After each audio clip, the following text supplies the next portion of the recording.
Bienvenidos a este canal, yo soy Fer de ¿Qué onda con la adultez? Y el día de hoy estoy aquí con Lalo Cerratos y Joel Esparza para discutir y tener una plática acerca de la nueva reforma al Infonavit.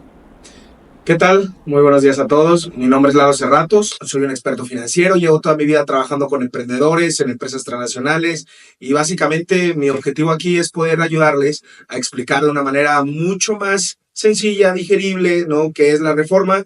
¿Cómo te puede llegar a afectar? Y bueno, pues, ¿qué podemos hacer, ¿no? Con estas nuevas tendencias y estar sobre todo bien informado y no caer en pues desinformación. Mi nombre es Joel Esparza, yo me dedico a la consultoría de datos, análisis y también financiera. Tengo más de 10 años de experiencia en compañías Big Tech y pues también venimos aquí a ayudar a entender un poco más la ley y cuáles son los entramados más formales de ella. En redes sociales se ha estado comentando mucho acerca de esta nueva reforma, que si les van a quitar el dinero a los trabajadores, que si muchas cosas, ¿no? Entonces, algo que me han estado preguntando mucho en redes sociales es, ¿qué va a pasar si yo ya tengo un crédito Infonavit? O sea, ¿van a cambiar las condiciones o qué va a pasar? Principalmente, si tú ya tienes un crédito Infonavit, no va a pasar y no cambia absolutamente nada. Es decir, vas a seguir teniendo tu crédito, vas a seguir pagando tus mensualidades, te van a seguir reteniendo. Funciona exactamente de la misma manera. Y ojo, también para las personas que están próximas a solicitar un crédito Infonavit y tomar el ahorro de la su cuenta de vivienda, también va a seguir funcionando igual, ¿no? Es decir, te van a dar una tasa de interés dependiendo de cuánto es lo que ganas, que va desde el 4.5% hasta el 10.45%, dependiendo del nivel salarial, ¿no? Y esas condiciones se van a respetar durante toda la vida del crédito, ¿no? Que puede ser hasta 30 años, en el caso del Infonavit. Entonces, respondiendo a la pregunta, realmente, para esas personas que ya tienen un crédito, no cambia absolutamente nada. De que, oye, ¿qué pasa con esto que está pasando? ¿Me van a quitar mi crédito? ¿Me van a quitar mi casa? No, de ninguna manera. Son condiciones ya pactadas, firmadas en tu escritura, así que no tienes nada de qué preocuparte. Como bien mencionó Lalo, si tú ya tienes un crédito, no va a haber ningún cambio. Dentro de la reforma de la ley es solamente cambios a futuro, ¿no? Si quieres sacar un crédito en un futuro, eso en términos generales queda igual, no hay ningún cambio. Lo que cambia es las modalidades en las cuales tú puedes acceder a una vivienda digna, que es el fin del programa o de la institución del Infonavit, ¿no? ¿A qué nos referimos con esto? Normalmente, o el típico caso que sucedía con una persona que quería adquirir una casa por crédito Infonavit es buscabas una casa que cumplía con los requerimientos de interés social, se buscaba el crédito y se tomaba la cuenta de vivienda como parte del monto al cual se iba a adquirir la casa. Ahora se añade una nueva modalidad que le llaman una renta social o un arrendamiento. Esto quiere decir que tú puedes adquirir una casa pero no a través de un crédito, sino que empiezas a pagar una renta durante X cantidad de años y esas rentas que tú estás pagando, que se descuentan como si tú estuvieras pagando un crédito Infonavit, van en pro de un futuro crédito hipotético en el que tú quisieras adquirir esa casa. Ese monto se va a tomar como parte del crédito junto con su cuenta de vivienda y puedes adquirir esta casa y cambias a una modalidad ya de un crédito tradicional, ¿no? Entonces, Joel, solo para ser un poco claros, el término de arrendamiento social significa que si yo llego a rentar una propiedad, esa renta va a ser como si estuviera pagando el precio de la casa, va a ser un precio actual, un precio a futuro. ¿Qué precio estaremos pactando en esta transacción, Joel? Esa es una de las cosas que todavía no se han definido claramente dentro de la reforma y es de los puntos que más genera pues ansiedad dentro de los trabajadores, ¿no? ¿Cómo se va a utilizar ese dinero que está saliendo de mi patrimonio de trabajador para adquirir una vivienda futuro, ¿no? Entonces, falta definir cómo van a estar construidas estas casas, porque no puedes adquirir este arrendamiento social para cualquier vivienda que ya esté construida, ¿no? Hay especificaciones y dentro de estas especificaciones el Infonavit como tal es el que va a construir esta casa. No el Infonavit va a ser la desarrolladora o el plan de construcción, sino que va a ser una creación de una filial del Infonavit que no va a ser parte de una institución gubernamental, va a ser una empresa privada que va a desarrollar estas viviendas. Ahora, ¿cuáles son las características de estas viviendas? ¿Cómo se va a hacer el precio? ¿Cómo vamos a tomar en cuenta estas aportaciones desde el arrendamiento para el precio final de la casa? Todavía no está definido. Como bien dices, no sabemos si va a haber actualizaciones, si va a estar en función de la inflación, si se va a hacer un cálculo del precio al momento de que se quiera adquirir esta casa. Esas son de las cosas que aún quedan muy ambiguas dentro de esta nueva reforma. Oye, aquí un punto muy importante y que también ha estado muy comentado en redes sociales es, o sea, cualquier persona que rente una propiedad privada, o sea, que se la rente a una persona como yo soy un inquilino de una casa, voy a poder acceder a esa casa como que mis rentas se tomen a cuenta para yo comprar esa casa. La respuesta corta es que no. La modalidad de arrendamiento va a ser disponible o vas a poder acceder a ella solamente a estas casas de las cuales se han hablado que van a ser construidas a través o con fondos del Infonavit. Estos fondos son los fondos de la subcuenta, que se está haciendo un cálculo que es alrededor de 2.5 billones de pesos. Ahora, no se van a construir casas por 2.5 billones de pesos. Lalo, creo que tú nos puedes explicar un poquito más para esta parte. Claro, a ver, la subcuenta de vivienda está conformada por el 5% de la aportación patronal del salario diario integrado, ¿no? Patrón y empleado. Ahora se hace toda esta masa de dinero y el objetivo del Infonavit es poder brindar este crédito para una vivienda digna. Respondiendo a la pregunta de Joel, de ¿estos 2.5 se van a utilizar? No, la verdad es que una parte de estos 2.5 billones de pesos ya está destinada a los créditos actuales del Infonavit, ¿no? Otra parte está destinada a inversión a largo plazo, ¿no? A través de fondos de inversión. Y si no es más que se tiene pronosticado del 0.05% de estos 2.5 billones para la creación de esta filial, gastos administrativos, etcétera, ¿no? Sin embargo, algo muy importante que menciona es este tema de que aún no se crean los lineamientos. Si bien la reforma fue en el artículo de la Constitución del 123, dice que cómo se va a hacer, hablando a grandes rasgos, pero que se va a crear una ley, ¿no? Y esta ley tenemos que esperarla, tenemos que ver cuáles van a ser los lineamientos para entender, como la pregunta que acaba de hacer Fer, ¿no? De, oye, ¿cómo si la casa que estoy rentando actualmente y yo tengo una cuenta Infonavit porque soy una persona que está debidamente dada de alta ante el Seguro Social, tengo estas prestaciones, ¿voy a poder ser dueño de esta propiedad? La respuesta es no, ¿no? La verdad es de que solo vas a poder acceder a estas propiedades que va a construir la nueva empresa que se va a crear y con esas condiciones de renta, siempre y cuando no sobrepase del 30% de tu salario, ¿no? Que son ya especificaciones que ya están dentro de esta reforma de ley, ¿no? Pero aún así hay muchos cuestionamientos. Y lo que queremos hacer es, pues primero darte la calma y responder a estas preguntas de qué va a pasar, ¿no? Ahora, ¿puedo yo, cuando ya se construyan esas casas, solo voy a poder utilizar mi ahorro en la subcuenta de vivienda para comprar esas casas? La respuesta es no. La verdad es de que puedes tú seguir comprando la casa que te haya gustado, la casa que quieras, siempre y cuando cumplan los lineamientos que marca el Infonavit para hacer una propiedad, una vivienda digna, pavimentada tu calle, los servicios, la durabilidad de tu propiedad, etcétera.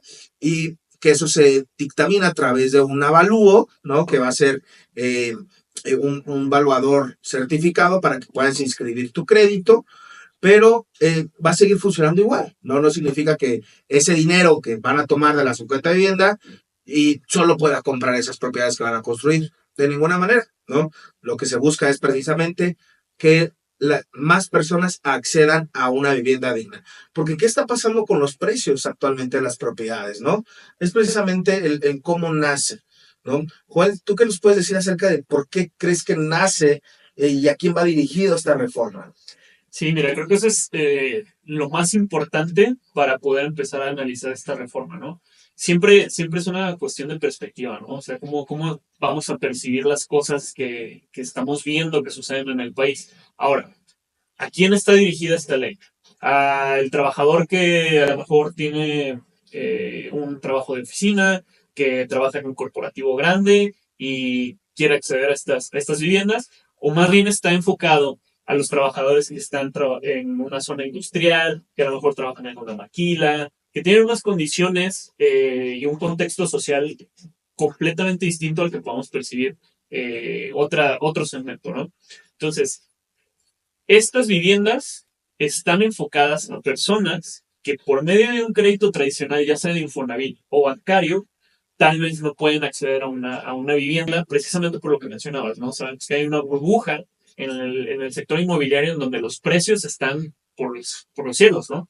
Entonces, si esto funciona de la manera en la que se está planteando, estas casas de interés social que se van a construir a través de la filial del Infonavit buscan darle una opción viable a estas personas en el que puedan acceder a una vivienda digna, con los servicios necesarios para contar con agua, gas, luz, etcétera, y que no necesariamente se tengan que descapitalizar.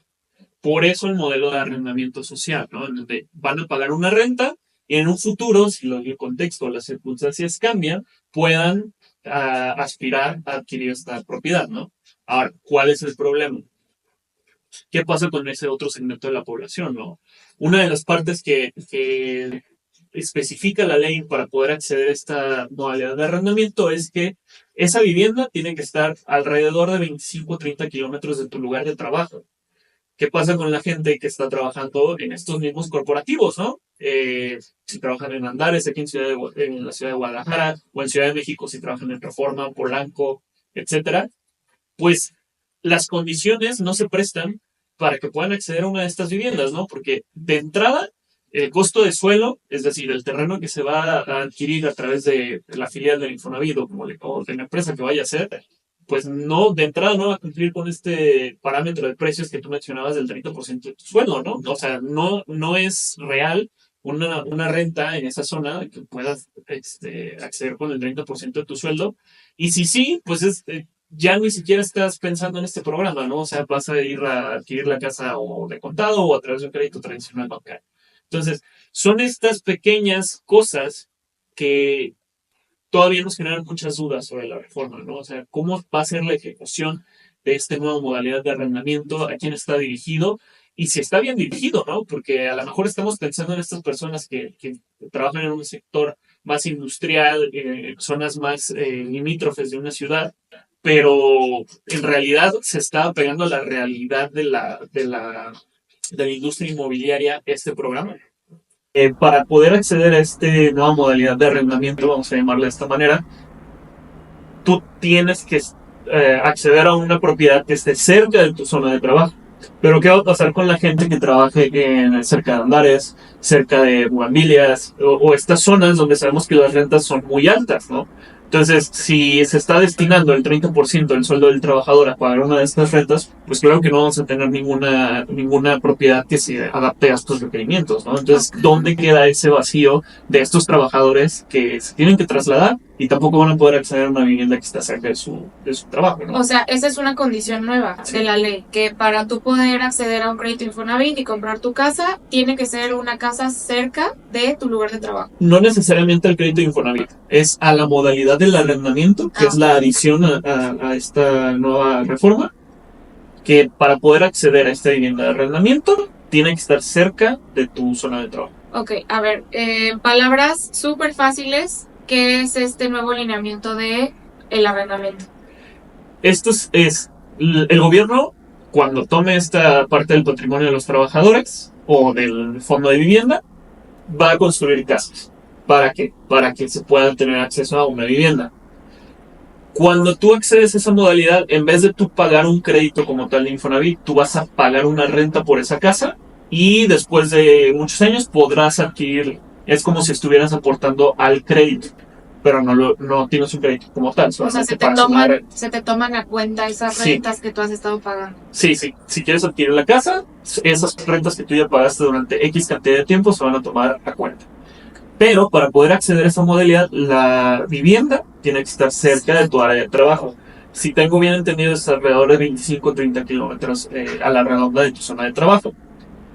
Pero si no cumple con esas especificaciones, tú no vas a poder entrar en esta nueva modalidad. Podrías requerir un crédito, pero volvemos a la misma parte de Si buscas algo cerca de tu zona de trabajo, pues tal vez no está en ese rango de presión y puedas acceder a un crédito Infonavit por la misma Claro. razón. Ahora, también las rentas están topadas al 30% de tu salario, ¿no? Es hasta el 30%. Te pueden cobrar menos, pero normalmente aquí el objetivo es, número uno, que no tengas casa propia, ¿no? Y lo dice muy claro la ley, que todavía hay que esperar la nueva ley para ver cuáles son los lineamientos, porque en el artículo 123 sí lo desglosa y dice que hay que esperarnos o hay esperar a esos lineamientos. Pero de entrada es que no le cobren hasta el 30% de tu salario. Es decir, que si ganas 10,000 pesos al mes, esta renta te va a costar 3,300 pesos al mes. Algo muy importante que mencionas es la introducción de las rentas sociales, ¿no? Y por otro tema, la creación de una empresa filial, ¿no? No es una empresa descentralizada, digámoslo así, en donde, bueno, aquí ya caemos en temas de quién la va a regular, cómo van a cuidar que realmente se lleven las cosas como se deberían de estar haciendo. En esencia, la idea es genial, ¿no? ¿Cuál es la idea? Pues proporcionar vivienda, por eso la reforma del 123 constitucional, ¿no? A ver, yo quiero hacer un paréntesis aquí. Aterrizando todo lo que están diciendo ustedes en palabras súper fáciles y súper coloquiales, es prácticamente que el gobierno va a tener acceso, lo va a tomar para desarrollar nuevas viviendas, ¿no? O sea, ese es prácticamente el punto.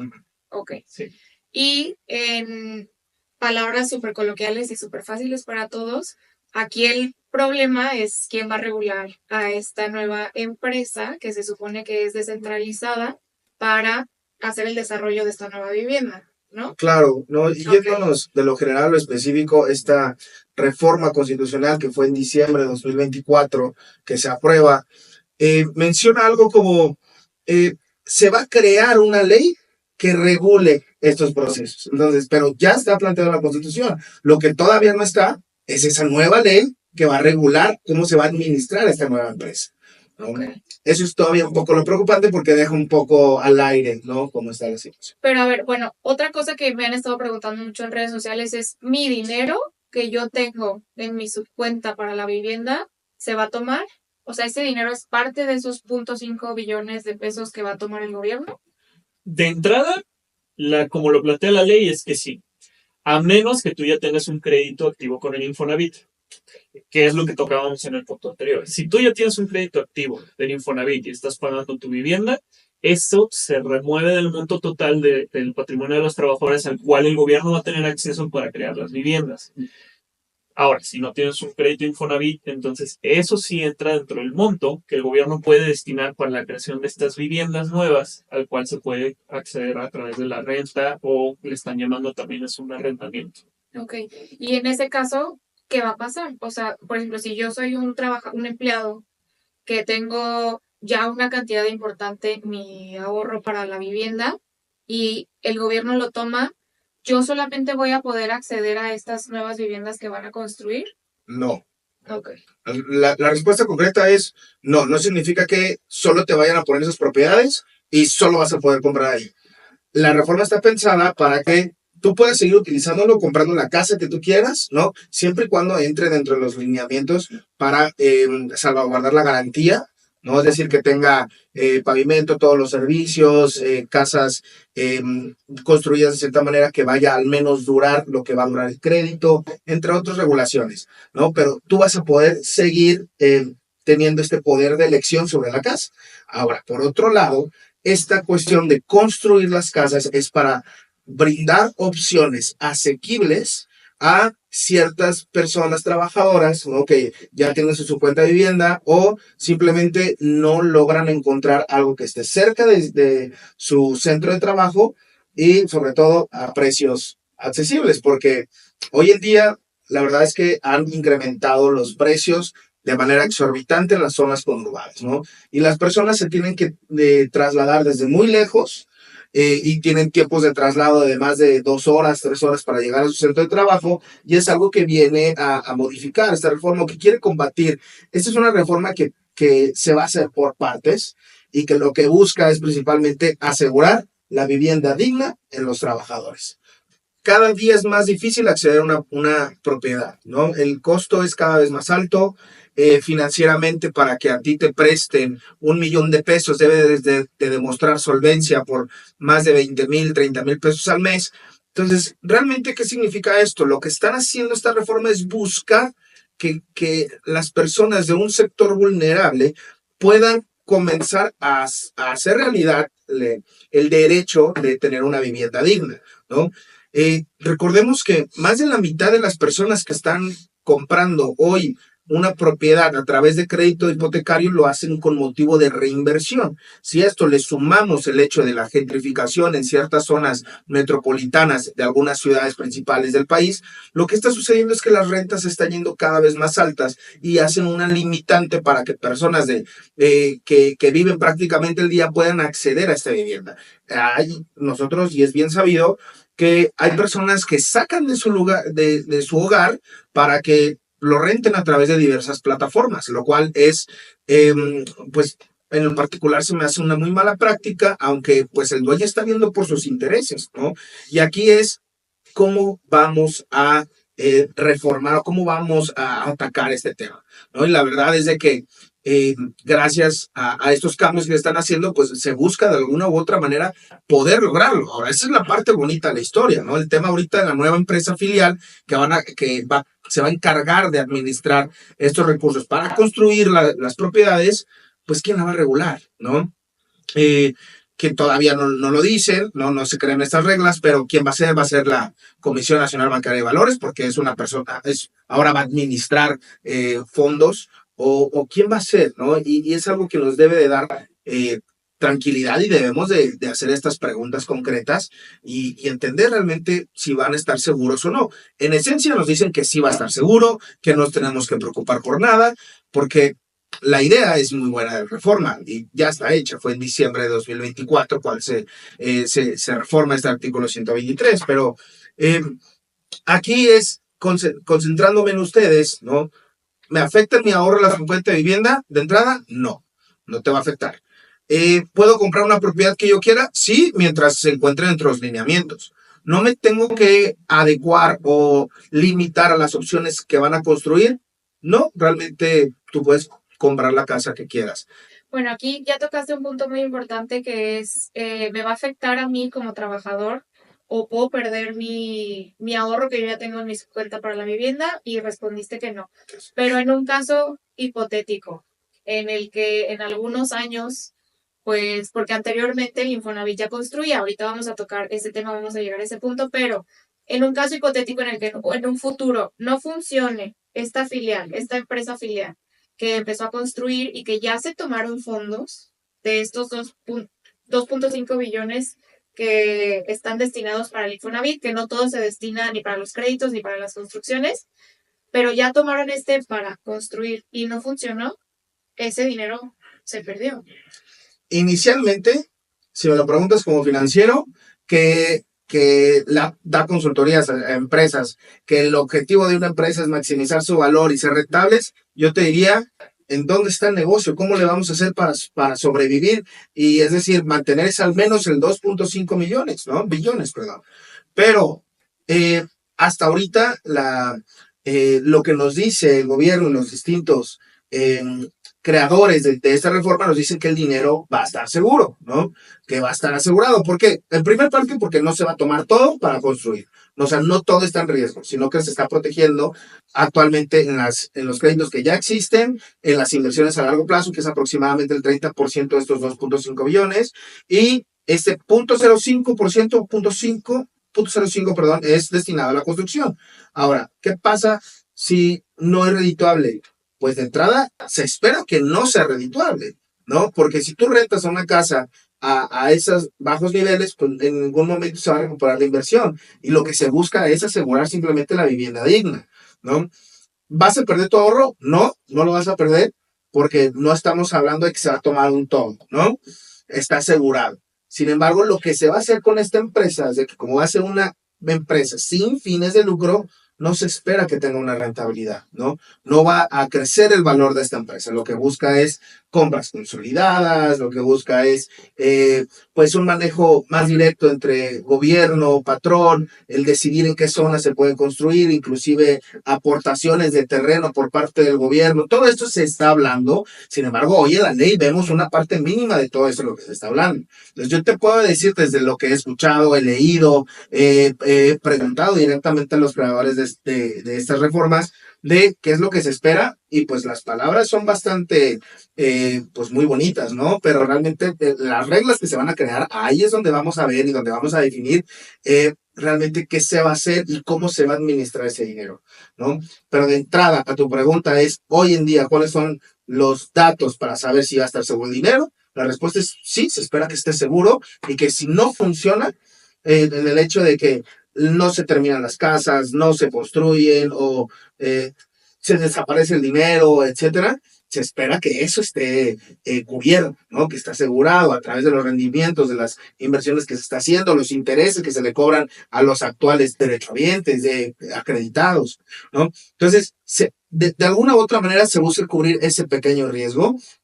Sin embargo, a ti, trabajador que tiene ahorro en su cuenta de vivienda, no se espera que pase nada con tu ahorros, sino que siga inclusive creciendo conforme vayas trabajando más y se vaya aportando cada vez más a este fondo, ¿no? Pero recordemos que este ahorro que tienes es solo para una cosa, que es para la compra de vivienda.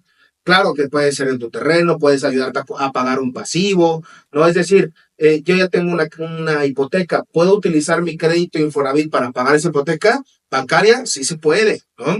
Ahora, claro, para todo hay reglas y alineamientos, pero está muy, muy limitado o muy específico para qué puedes utilizar ese dinero, pero en pocas palabras es para tu vivienda. Ahora, si no compro una vivienda, ¿puedo acceder a él? Sí. ¿Cómo? Hasta tus 65 años, ¿no? Hasta tu retiro. Se va a tu Afore, que ese es un tema que también ya ha hablado mucho Fer, y, pero hasta esas dos maneras. O compras una propiedad o te retiras. Aquí un punto muy importante, y creo que ha estado muy sonado ahorita en redes sociales a raíz de esta reforma, es que mucha gente está incitando a los trabajadores a sacar un crédito para proteger su ahorro para la vivienda, ¿no? O sea, con este argumento de que no te esperes a que entre la reforma para ver si se va a perder tu dinero o no, que ahorita ya Lalo nos aclaró que no se va a perder, así que estén tranquilos con eso. Pero la pregunta es, ¿qué piensan ustedes acerca de estas personas que están incitando a los trabajadores a sacar un crédito para proteger su ahorro para la vivienda? Claro, y esta pregunta es súper importante, Fer. A ver, si yo no tenía contemplado comprar una casa, pero estoy escuchando en redes sociales de que, por favor, apresúrate porque te van a quitar ese dinero, a desaparecer, no lo hagas. ¿Por qué? Uno, no tenías en tu corto plazo la idea o el ahorro suficiente, ¿no? Para poder comprar una propiedad, porque no es simplemente utilizar el ahorro de las 50 para enganche y gastos notariales. Hay muchos otros costos ocultos que realmente debes de analizar al momento de comprar una propiedad. Y estás comprando una propiedad, no estás comprando simplemente un cambio de ropa un día en la plaza. ¿Qué significa? Que para comprar una propiedad debes de evaluar ubicación, debes de evaluar si cumple con las necesidades básicas que tú necesitas, por ejemplo, número de habitaciones, número de sanitarios, etcétera.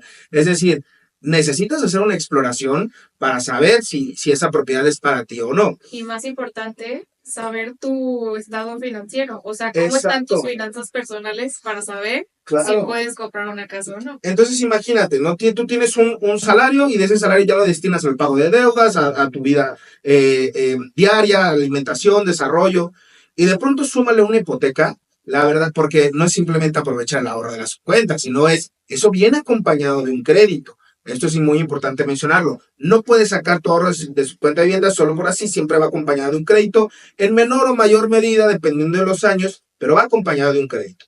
Ahora, si no es suficiente para cubrir el monto total de la propiedad, existe la modalidad de Cofinavit, que ¿qué significa esto? Sumas un ahorro bancario a este ahorro, entonces, y ya este otro crédito. ¿Qué significa? Crédito bancario, crédito Infonavit, y para aprovechar tus 80,000 pesos que tenías en la cuenta de vivienda, no tiene sentido financiero que lo hagas. Entonces antes de preocuparte, primero revísate, tú te puedes meter a mi cuenta infonavit.org y ve cuánto ahorro de su cuenta de vivienda tienes. Ahora, si tienes algo considerable, ¿qué es algo considerable? En lo particular, yo creo que un ahorro a partir de 250,000 pesos se puede llamar algo que valdría la pena comenzar una exploración para comprar una propiedad. Si tienes menos de eso, la verdad es que en tanto gasto que involucra la compra de propiedad, no vale la pena, ¿no? Debes de considerar que es un crédito que te van a estar cobrando directamente desde tu nómina, ya sea manual, quincenal o mensual. Y si antes estabas acostumbrada a recibir cierto monto, pues te va a llegar menos por esta cuestión de tu crédito y ese hay que pagarlo. Entonces, no caigan en el error del caos colectivo, sino entender, si tú ya estabas en miras o muy próximo a comprar una propiedad con tu crédito Infonavit para aprovechar tu ahorro en la subcuenta, perfecto, sigue exactamente los mismos lineamientos y no va a pasar absolutamente nada.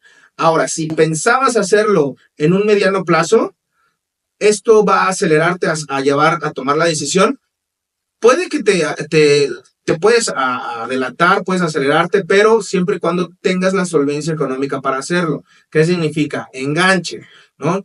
Oye, que me pueden prestar todo si sumo mi ahorro a la subcuenta. Sí, pero mientras menos dinero pongas tú, más dinero vas a pedir prestado. Y mientras más dinero pides prestado, más intereses vas a pagar. En números cerrados, el 10%, ¿no? De un crédito de 1,000,000 de pesos, ¿cuánto? Echen en cuenta, son 100,000 pesos de intereses que vas a estar pagando en un año, ¿no? Entonces, y todo eso por aprovechar 100,000 pesos que tenías en la subcuenta de vivienda, ya no sirvió, ¿no? Este movimiento. Es súper importante, como dice Fer, es primero analiza bien tus finanzas personales y si estás en miras de comprar una propiedad a mediano plazo, sigue con tu proyecto, sigue ahorrando en los retos padrísimos que tiene Fer, ¿no? Para tu próximo enganche. Y mientras más ahorres, menos dinero le vas a pedir a las instituciones, ¿no? Y mientras menos pides prestado, menos intereses vas a pagar, ¿no? Ahora, unos dicen, oye, si me adelanto a la compra porque el valor de la plusvalía está subiendo, ¿qué es plusvalía? ¿No? La plusvalía es el alza del valor de un metro cuadrado de terreno, ¿no? Frente al desarrollo que tiene en ese específico terreno en la comunidad, ¿no? Es decir, en esa zona en específica. Hay zonas que crecen al 11, 12, 13% y hay zonas que no crecen, ¿no? O crecen muy, muy despacio, ¿no? ¿Qué significa esto? Que debes de prestar mucha atención en dónde estás comprando, ¿no? No te adelantes por miedo a que ahora va a salir más cara la propiedad dentro de un año, sino siempre en mira de tus finanzas personales. No busques compararte con el vecino, con el primo que ya compró propiedad, pero pues la debe toda, ¿no? Entonces, siempre debemos de evaluar primero nuestras finanzas personales, qué otros planes tenemos, porque una hipoteca puede llegar a ser tu gasto más fuerte. Y eso sí, si dejas de pagar, pues por eso se llama crédito hipotecario, ¿no? Porque queda en garantía la propiedad. Y si no pagas, pues ¿quién va a pagar? La misma propiedad y te la van a quitar, ¿no? ¿Por qué te la van a quitar? Porque es la garantía, la van a vender para poder subsanar el adeudo que ahora tienes, ¿no? Así que, respondiendo a tu pregunta, Fer, después de todo lo que dije, es no te adelantes, ¿no? No te apresures por esta reforma, porque realmente va a seguir su ritmo, no te va a quitar el ahorro de la subcuenta de vivienda y siempre considera que si lo quieres aprovechar es solo para comprar una propiedad. Si no lo tienes en tus planes o en tus presupuestos, no lo hagas por el momento, porque ahora sí vas a tener un compromiso extra y un compromiso bastante caro. Muy bien. Ahora sí, vámonos al punto que mencioné anteriormente. Hace muchos años, anteriormente, el Infonavit construía casas. O sea, todas estas casas que seguramente han escuchado a sus papás o a sus abuelos decir, es que esas son casas del Infonavit o estos eran departamentos del Infonavit, era porque el Infonavit efectivamente construía estas casas que luego podían acceder los trabajadores, ¿no? ¿Por qué se dejó de hacer? ¿Y por qué ahora quieren volver a hacerlo? Interesante pregunta. ¿Por qué se dejó de hacer? Porque no funcionó, ¿no? simplemente no funcionó, y no quiero caer en temas políticos, sino simplemente no funcionó. Las casas no se construían como deberían de ser. Existía mucho compadrazgo, existía mucho nepotismo, en el sentido de, pues contrataban de que al primo, al compadre, al hermano, y te doy la constructora. ¿Qué sucede? Que pues no construían las propiedades con las especificaciones mínimas de una vivienda digna, y terminaban por deteriorarse muy rápidamente, ¿no? No funcionó. Ahora dicen que se va a hacer de manera distinta, ¿no? A través de una empresa especializada en construcción, y que no va a suceder eso, ¿no? ¿Por qué? Porque tenemos que regresar al tema de vivienda digna y poder darle eso a personas que actualmente no tienen acceso, ¿no? Entonces, ese realmente es el detalle. Hay muchas incógnitas a través de, otra vez, dejar que el gobierno construya, y ahí no es el gobierno, es una empresa creada específicamente para eso. Pero ¿quién la va a regular? Entonces, sí, estamos esperando a que salgan esos lineamientos para poder estudiar, y espero realmente que este proceso sea un proceso con mucha comunicación, mucho colaborativo entre las partes que lo involucran, que son empleado, patrón y la parte del gobierno, y entre ellos mismos, que realmente nos representen los diputados como realmente deberían de representarnos, en el sentido de, el objetivo aquí es vivienda digna. No favoritismos, no subir más el valor de las propiedades, sino vivienda digna para las personas que hoy no tienen acceso, ¿no? Más allá de un crédito barato, ¿no? Que se estima que bajen las tasas en los próximos meses, todavía más. Entonces, ¿qué sucede? Que aún así, el acceso a la vivienda digna, que ya es un derecho, debemos de ver la manera de cómo protegerlo y cómo llegar a eso, ¿no? Más allá del tema de construyeron, no funcionó, van a volver a hacerlo. Pues vamos atacando esas dudas con respuestas claras y concisas, y es ahí la demanda que debemos de hacer como ciudadanos de, necesito que me respondas de manera clara qué lineamientos estructurales realmente necesitan esas propiedades. Dejemos, porque realmente es, si voy a pagar poco, voy a recibir una casa deteriorada, una casa que ¿cuántas recámaras va a tener? Que es precisamente lo que hablaba Joel, que estamos esperando esos lineamientos que nos digan cómo va a estar construida esa propiedad, qué amenidades va a tener, y si va a ser lo suficiente para mi familia, porque hay familias de 3 personas o de una persona, y hay familias de 7, 8 personas, ¿no? ¿Va a ser la misma propiedad o cómo se va a manejar? Y es lo que ahorita se está discutiendo, y espero en verdad que sea una comunicación muy colaborativa y que nos puedan dar las respuestas claras a este tipo de preguntas. Entonces, prácticamente aún no lo sabemos, esperemos que sí, porque en teoría suena muy bonita la reforma, habrá que ver, y como dice Lalo y Joel, pues sí, pelear o asegurarnos de que estos lineamientos con los que van a caminar, según se vayan poniendo las leyes y el cómo se va a cuidar todos estos puntos, entonces a nosotros como ciudadanos nos toca pues poner de nuestra parte también, informarnos, leer, no caer en histeria colectiva, porque lo escuché en redes sociales, sino informarnos y sí solicitar a las autoridades pues nuestros derechos. Claro, y conforme vayan teniendo dudas, pueden contactar a Fer, ponerlo ahí, y nosotros vamos a estar en comunicación también. Por ahí les vamos a dejar nuestros datos de contacto.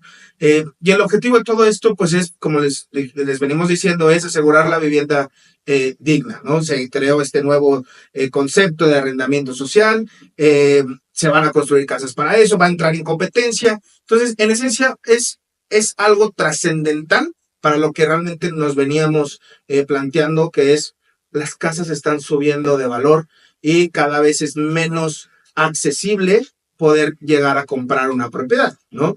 Y ahora cada vez menos accesible es poder rentar una propiedad, ¿no? Porque o te piden tantos meses de anticipo, te piden aval, te piden muchísimas cosas, que al final pues no hay opciones, ¿no? Y eso es precisamente lo que busca hacer la reforma. Ahora, el cómo se va a hacer, eso es también el tema que todavía no sabemos, pero que sí hay que estar muy informados. Hay que exigirle a nuestras autoridades que nos den las respuestas claras a estas preguntas, en el sentido de cómo se va a hacer y cómo va a estar seguro mi dinero, ¿no?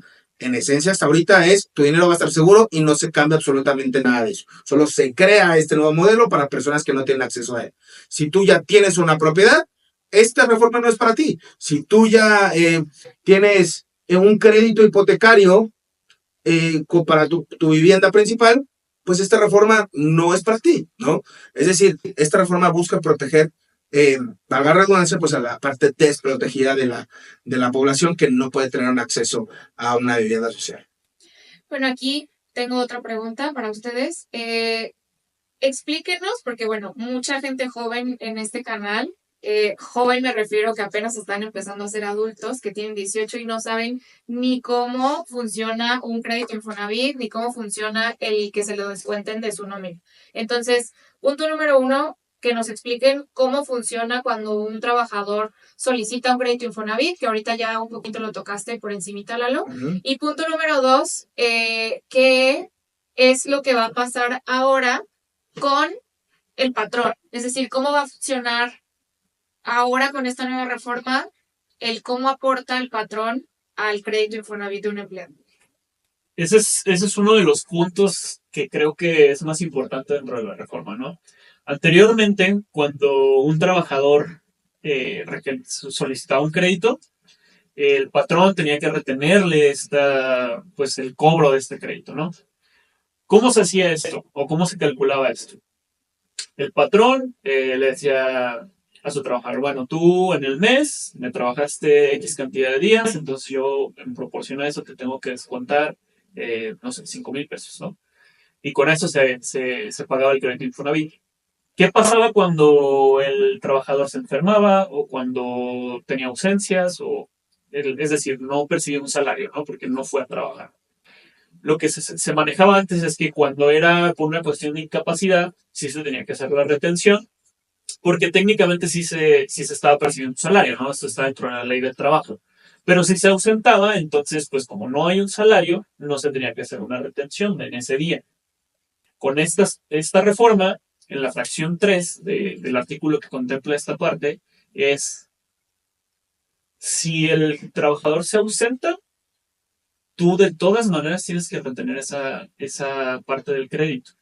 Entonces, esto nos genera muchas preguntas como hacia el patrón, ¿no? Desde la parte del punto de vista del patrón, pero pues no hubo un salario, yo no le estoy pagando y yo no estoy recibiendo como el trabajo que ese trabajador tenía que venir a realizar ese día, ¿por qué voy a generar esa retención? Entonces, ¿cómo se va a manejar y en qué momento se lo voy a descontar? Si entonces se trata de un abandono de trabajo, ¿no? Que sabemos que es después de 3 días. Entonces, ¿cuándo le voy a descontar yo? ¿Se lo voy a descontar del finiquito? ¿Tengo yo alguna manera legal, jurídica de protegerme de estos casos? Son preguntas que la reforma todavía no deja claras, ¿no? Entonces, creo que a los patrones sí les toca empezar a darle una revisada a cómo están manejando estas retenciones y cómo lo van a manejar para ellos protegerse por casos de abandono de trabajo. Entonces, eso creo que es una de las partes importantes que le toca al patrón empezar a revisar, porque aunque tu trabajador no se presente a trabajar, tú tienes que seguir haciendo esa retención del pago del crédito. Claro. Entonces, para entender un poco mejor lo que acaba de decir Joel, es cómo funciona un crédito Infonavit y quién paga realmente el crédito Infonavit. Cuando tú solicitas este crédito, de llevar todo el proceso documental, ¿no? Dar de alta la propiedad, registrar el crédito. En pocas palabras, ¿cómo funciona? ¿No? Tú firmas que solicitaste ese crédito y a partir de tus quincenas, el patrón, es decir, tu empleador, te va a estar reteniendo. ¿Qué es esta palabra de retención? Pues te va a estar cobrando, ¿no? Es decir, si te toca pagar 4,000 pesos al mes y tu pago es quincenal, te voy a estar reteniendo lo proporcional, ¿no? La mitad. Y te lo empiezan a quitar y a ti te va a llegar el resto, es decir, la diferencia, ¿no? Ahora, lo que está diciendo Joel es, en dado caso de este ausentismo, como ya lo explicaste, pues aún así está obligado el patrón a pagarlo. Entonces, ¿a quién le va a cobrar el Infonavit? No va a ir cada uno de los empleados, sino va a ir con el patrón, ¿no? Con el que tiene todos estos empleados dado de alta y él es el que le va a pagar directamente toda esta retención que le hace a sus empleados. No es el encargado como de administrar y de juntar todos los pagos de todos los trabajadores y enterarlo al Infonavit, ¿no? Entonces, en este caso, aunque no vaya el trabajador a presentarse a sus labores, pues está obligado a pagar esa parte proporcional de su crédito. Entonces la idea ahorita que tiene el empresariado es, voy a seguir pagándole la casa a alguien que por X o por Y no se está presentando a trabajar, y la respuesta es sí, la reforma lo menciona, ¿no? Pero sí es un tema muy complejo, ¿no? En el que deberíamos de indagar más de cómo lo van a atacar, cómo van a proteger también al empresariado, ¿no? Que esa es como la otra cara de la moneda, ¿no? Ahora, el crédito Infonavit, ¿cuántos años lo puedes sacar? Vas desde 1 hasta 30 años, dependiendo de tu edad. ¿Cómo sé si califico para un crédito Infonavit? Debes de cumplir ciertos puntajes, ¿no? Estos puntajes los determina el Infonavit basado en cuánto tiempo llevas trabajando, cuál es tu salario, de manera continua, cuánto tiempo has estado dado de alta, ¿no? Es decir, son varios puntos que toman en cuenta para calcularte esta calificación o este puntaje, y llegando a cierto puntaje, ahora sí ya eres apto, ¿no? Ustedes pueden checarlo en la página de minfonavit.org, ¿no? Mi cuenta de Infonavit.org, y ingresar con su número de seguridad social y su contraseña, y ahí pueden precalificar para un crédito. Ahora, una pregunta, oye, si yo no trabajo, ¿no? Si yo soy chofer de Uber, si yo soy chofer de plataforma, ¿cómo le puedo hacer yo tengo Infonavit? La respuesta concreta es no. O sea, realmente hoy en día el Infonavit es para las personas que están debidamente aseguradas ante el Seguro Social, ¿no? El Instituto Mexicano del Seguro Social.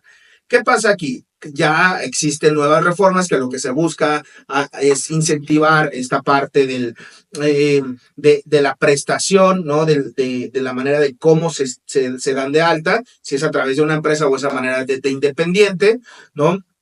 Pero para no confundirlos, se está viendo la manera, ¿no? De que también se puedan integrar ciertas personas que hoy en día trabajan de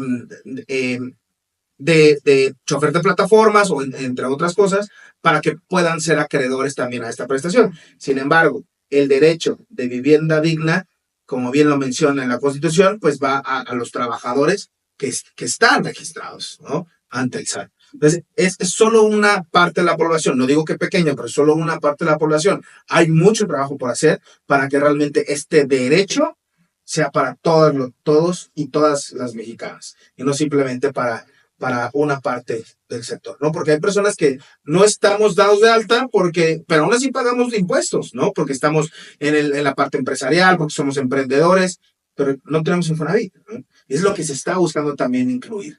Y en esos casos, para los que somos emprendedores independientes, pero en algún punto de nuestra vida fuimos trabajadores, o sea que sí tenemos un ahorro por ahí hecho en el Infonavit, no se puede sacar. Aplica las mismas reglas. Para una vivienda, sí hay una manera de que lo puedas aprovechar, ¿no? O va a estar ahorrando y creando rendimientos dependiendo de tu Afore, lo que tú ya has tenido videos de cómo saber en qué Afore estoy.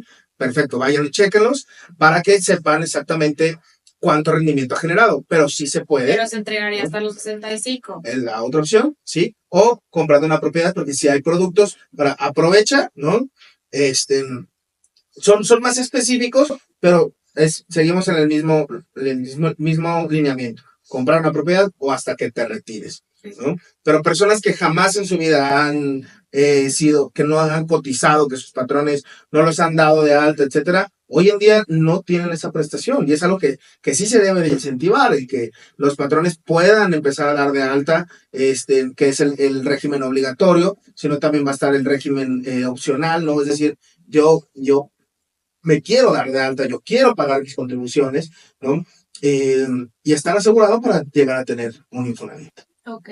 Y en los casos en los que una persona, un trabajador, solicita este crédito conjunto que mencionabas, que es Infonavit con un bancario, ajá, ¿ahí cómo funciona? ¿También se lo descuentan de nómina? No, en este caso, la parte del Infonavit sí se la descuentan de nómina. Okay. Pero la parte bancaria se tiene que pagar directamente en el banco, que normalmente en el día de firma de escrituras tú vas a firmar una carta en donde aceptas que cada mes, cada día, dependiendo del banco, es el día que te van a cobrar, que te jalen de la cuenta específicamente la cantidad de tu mensualidad. ¿no? Pero sí debe de haber fondos, ¿no? Si no hay fondos, pues te cobran gastos de cobranza y un montón. Entonces tú debes de estar concentrado porque exista fondo en esa cuenta y la parte del Infonavit no te preocupes mucho porque te la descuentan directamente desde nómina, ¿ok? Bueno, para mí es importante mencionar también que uno, por favor, infórmense, no se dejen caer por TikToks de personas que realmente no, bueno, que buscan desinformar, ¿no? Busca siempre los dos lados de la moneda, es decir, ok, yo soy empleado, tengo esta prestación, no la tengo, infórmense bien antes de caer en un caos colectivo, ¿no? Y importantísimo, si algo se llevan de este video es, no vayas a comprar una propiedad, no vayas a acelerarte a sacar este crédito o este ahorro a su cuenta si no lo tenías pensado, si no tenías pensado comprar una propiedad ahorita. ¿Por qué? Porque financieramente te puede pegar demasiado y luego vas a tener intereses muy altos y va a llegar un punto en donde hasta tu casa nueva puedes llegar a perder, ¿no? Entonces, si no lo tenías pronosticado, no lo hagas. Mejor cumple los retos de FED, ahorra un buen enganche y posteriormente yo te puedo ayudar con tu crédito hipotecario. Sí, y de la misma manera creo que todavía quedan muchas cosas en el aire que faltan definir, ¿no? Entonces, pues, conforme vaya saliendo la información, creo que déjenos sus preguntas, acérquense con Fer, y si es necesario, pues hacer una segunda parte, ¿no? ¿Y ahora qué salió? ¿Qué es lo nuevo? Claro que sí. Pues se llevan información muy importante. Muchísimas gracias a Lalo Cerratos y a Joel Esparza por estar aquí en este espacio para responder todas las dudas que hay, que se nos ocurrieron de redes sociales por el momento. Justamente como dice Joel, déjenos todas sus dudas en los comentarios para si es necesario hacer una parte 2 acerca de esta reforma del Infonavit. Y en la descripción les voy a dejar las redes sociales de Lalo Cerratos y de Joel Esparza para que puedan buscarlos y también necesitan alguna asesoría, alguna consultoría. Así que muchas gracias por estar en este canal y síganos en nuestras redes sociales. Gracias. Nos vemos. Adiós.